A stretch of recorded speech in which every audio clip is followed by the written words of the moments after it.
Bismillahirrahmanirrahim. Assalamualaikum warahmatullahi wabarakatuh. Alhamdulillahirabbil alamin wassalatu wassalamu ala Rasulillah wa ala alihi wa ashabihi wa man tabi'ahum bi ihsan ila yaumiddin wa ba'd. Puji dan syukur kepada Allah Subhanahu wa taala yang masih memberikan kita kesehatan, waktu luang dan nikmat-nikmat yang lainnya, nikmat iman. Kemudian salawat serta salam kepada Nabi Muhammad SAW beserta keluarganya, sahabatnya, serta kaum muslimin yang senantiasa istiqamah berada di atas petunjuk beliau. Kaum muslimin rahimani wa rahimakumullah, pada kesempatan yang berbahagia ini insyaallah ta'ala kita akan melanjutkan pembacaan hadis Arba'in An-Nawawiyah karya Imam Nawawi rahimahullah ta'ala. Kita telah sampai pada hadis yang ke-35. Hadis ini yang berkaitan dengan ukhuwah dan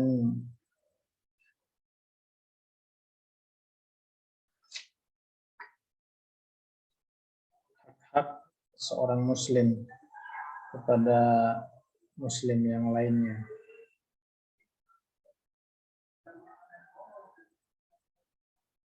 Qala al-mu'allif rahimahullahu ta'ala an Abi Hurairah radhiyallahu anhu qala Rasulullah sallallahu alaihi wasallam la tahasabu wa la tanajashu wa la tabaghadu wa la tadabaru wa la yabi' ba'dukum ala bai'i ba'd wa kunu ibadallahi ikhwana.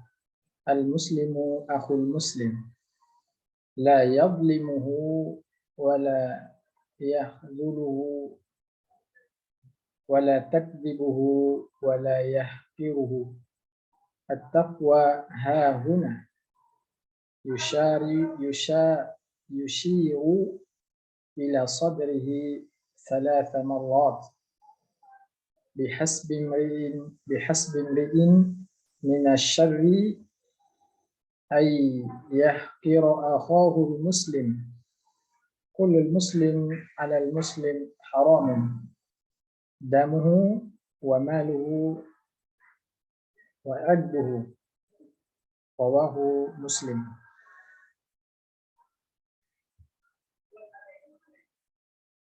Hadis ini diriwayatkan oleh Muslim dengan nomor hadis 2564 dari Abu Hurairah radhiyallahu anhu. Ia berkata,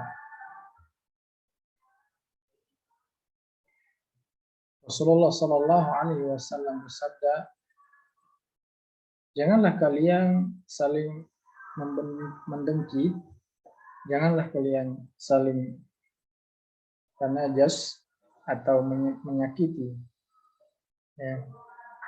menyakiti dalam jual beli. Janganlah saling benci, janganlah saling membelakangi atau mendiamkan satu dengan yang lainnya, dan janganlah menjual di atas jualan saudaranya. Jadilah hamba Allah yang bersaudara. Seorang muslim adalah saudara untuk muslim lainnya. Karenanya ia tidak boleh berbuat zalim, menelantarkan, berdusta, dan menghina yang lain. Takwa itu di sini beliau memberi isyarat ke dadanya 3 kali. Cukuplah seseorang berdosa jika ia menghina saudaranya yang muslim. Setiap muslim atas muslim lainnya itu haram darahnya, hartanya, dan kehormatannya. Kaum muslimin rahimani wa rahimakumullah, di antara faedah atau fadilah hadis yang ke-35 ini adalah Islam mengajarkan untuk menjalin ukhuwah atau persaudaraan. Islam melarang hasad walaupun hanya dari satu pihak saja. Najasi atau menaikkan harga barang, lalu memudaratkan penjual atau memberikan manfaat kepada pembeli. Saling benci, saling membelakangi atau saling mendiamkan. Menjual di atas jualan saudaranya, menzolimi, enggan menolong, menelantarkan, merendahkan, mengabarkan berita bohong, yang merampas harta, darah, hingga kehormatan orang lain. Ya, hadis ini juga menganjurkan kaum muslimin untuk saling mencintai. Ya. Hadis menyebutkan larangan saling membenci, itulah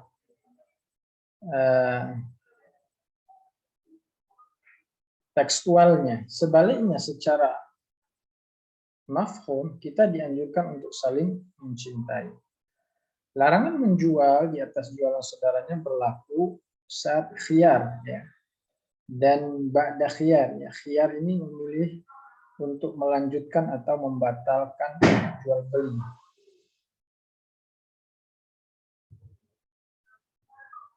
Wajib mewujudkan persaudaraan seiman. Ya, bentuk mewujudkan persaudaraan ini adalah dengan saling memberi hadiah, berkumpul dalam ibadah secara berjamaah. Misal dalam sholat 5 waktu, ya, sholat Jumat dan sholat Id, ya, sholat hari raya. Ya, setelah Nabi Muhammad SAW menjelaskan bahwa sesama muslim itu bersaudara, beliau menjelaskan pula bagaimana seharusnya seorang muslim pada saudaranya, saudara muslim yang lainnya. Ya, ini menunjukkan ajaran Islam itu datang untuk menjaga atau menyelamatkan darah, harta, dan kehormatan kaum muslimin. Ya. Muslimin rahimani wa rahimakumullah, tidak boleh juga menjatuhkan kehormatan seorang muslim. Ya, tidak boleh menggibah yang lainnya. Nabi SAW menafsirkan tentang ghibah dengan membicarakan aib saudara kita di saat ia ghaib atau tidak ada. Bila ia hadir, membicarakan kejelekan tersebut dengan mencela, ya, bukan lagi ghibah. Tidak boleh menelantarkan sesama muslim. Berarti kita diperintahkan untuk menolong mereka. Bahkan kita diperintahkan untuk menolong orang yang dizalimi dan juga menolong orang yang berbuat zalim. Dalam hadis ya, Anas bin Malik radhiyallahu anhu, ya, Rasulullah SAW bersabda ini tentang menolong orang yang terzalimi, ya, atau yang menzalimi. Nabi SAW mengatakan, ya, unsuruhu idza kana mazluman. Afara'aita idza kana zaliman kaifa ansuruhu? Qala tahjuzuhu aw tamna'uhu min adh-dhalmi fa inna dzalika nasruhu. Ini hadis dari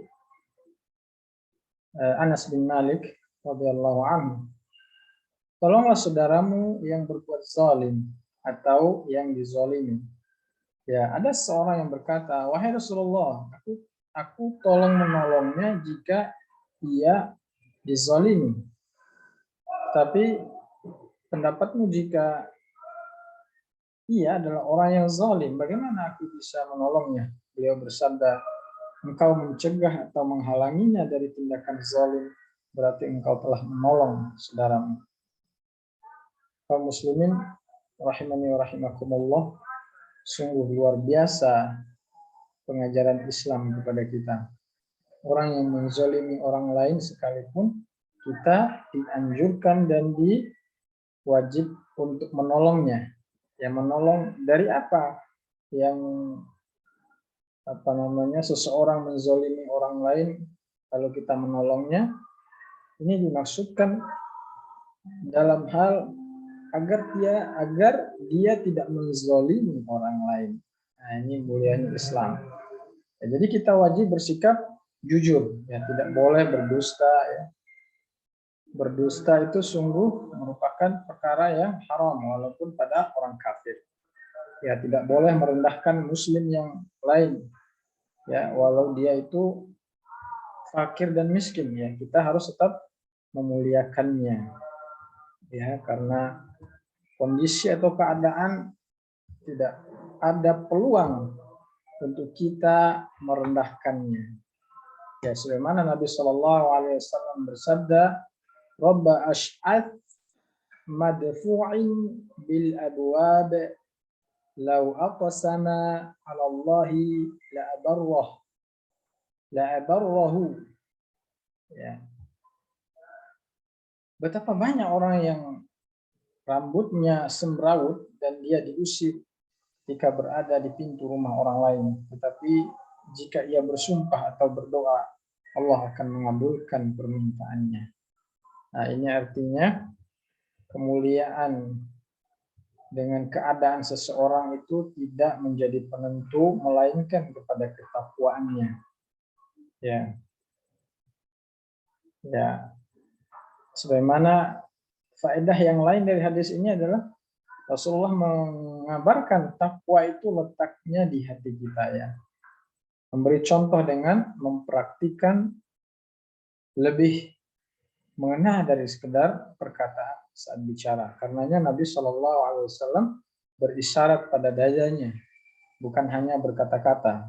Jadi Rasulullah SAW menunjukkan ke dadanya bahwa takwa itu di sini. Ya, takwa itu di sini. Jadi di dalam hati. Artinya hadis ini juga menyatakan sanggahan untuk orang yang mengerjakan maksiat dengan anggota badannya. Lalu ia katakan yang penting ketakwaan kita di sini. Jawabannya, jika hati bertakwa, tentu anggota badan akan bertakwa. Ya, sebagaimana Nabi SAW menegaskan tentang perkara ini. Ya. Ala wa inna fil jasadi mudghatan idza saluhat saluhal jasadu kulluh wa idza fasadat fasada al jasadu kulluh. Ala wa hiyal qalb. Ya. Ini Nabi menegaskan bahwa ketakwaan itu terletak di hati, namun anggota yang lain mempengaruhi tentang takwanya hati ini. Ya, ingatlah di dalam jasad itu ada segumpal daging. Jika ia baik, seluruh jasad akan baik atau ikut baik. Jika ia rusak, maka seluruh jasad akan ikut rusak. Ingatlah segumpal daging itu adalah hati. Nah, ini hadis diriwayatkan oleh Bukhari dengan nomor 2051. Di dalam Muslim dengan nomor 1599. Ya. Ini juga di dalam hadis ini juga faedahnya itu Rasulullah SAW bagaimana mengajarkan tentang ucapan dan praktik itu haruslah sejalan, ya. Di antara ini penjelasan tambahan daripada kaidah hadis ini, ya. Bagaimana ya kaidah bersaudara, ya. Ini persaudaraan kita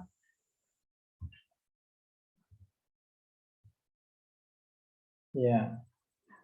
Al-ukhwatu mabniyatun 'alal mutatallibat la 'alal id'aat. La 'alal id'aat. Ya. Ini tentang persaudaraan. Persaudaraan itu dibangun di atas apa yang orang lain suka, bukan atas tuntutan hak. Nah ini. Kemudian kaidah yang lainnya tentang fikih Muslim, ya tentang perkara ya. Al-aslu fi damil muslim wa 'irdihi wa malihi al-hurmatu ya.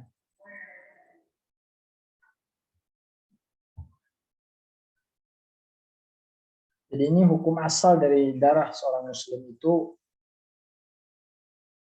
ya, hartanya dan kehormatannya adalah terjaga atau dilarang dirampas ya. Ya, menjadi haram atau terlarang untuk diganggu, dirampas ya. Kemudian kaidah hati ya. Ittaqa'u al-qalbi yathmuru ittaqa'a al-jawarih. Nah, ini tentang hati. Hati yang terjaga baik ya, hati yang terjaga dengan baik berbuah pada anggota badan yang terjaga. Masya Allah. Kaum muslimin rahimani wa rahimakumullah. Ya, itulah faidah atau fadilah daripada hadis yang ke-35 dari hadis Arba'in An-Nawawiyah karya Imam Nawawi rahimahullahu taala. Semoga Allah Subhanahu wa taala memudahkan kita untuk mengamalkan hadis yang mulia ini di dalam kehidupan kita sehari-hari. Subhanakallahumma wa bihamdi asyhadu an la ilaha illa anta astaghfiruka wa atubu ilaik. Wassallallahu ala nabiyyina wasallam. Assalamualaikum warahmatullahi wabarakatuh.